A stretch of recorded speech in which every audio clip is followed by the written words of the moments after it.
suspect a leak for whatever reason, most of the time people notice like it billowing out the bottom or frosting up on the side, which is due to that guy frosting up, which is your inlet line, which goes all the way back in there. And the V1, V2 ice up, and they can drip. It often is nitrogen hitting the shell, which is causing it to ice up. But there are ways to check. So we see billowing, we're kind of worried there's a nitrogen leak. First, what you want to check, your O2 sensor. If your O2 monitor during sessions is dropping, then that often means there is a leak.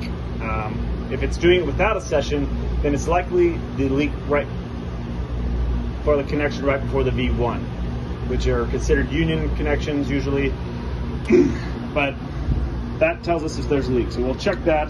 If it's not dropping, that doesn't mean there's not a leak at all, but that does let us know that we're pretty safe to run sessions still.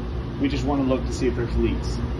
The other thing that can causing ice up, if your dehumidifiers are not able to keep up, so if you only have one and you're in a southern state and it's really humid, constantly humid, it can cause more ice up, more liquid dropping, and it can cause more vapor to come off, then make it look like it's leaking.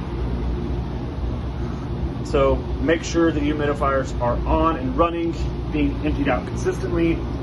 This is a high humidity, but these have been off since it's midnight right now, and they haven't been running them currently. You want to keep these emptied.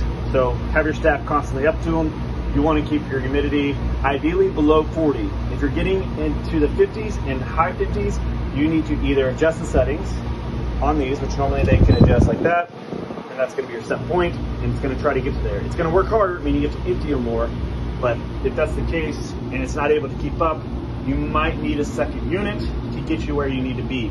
That way,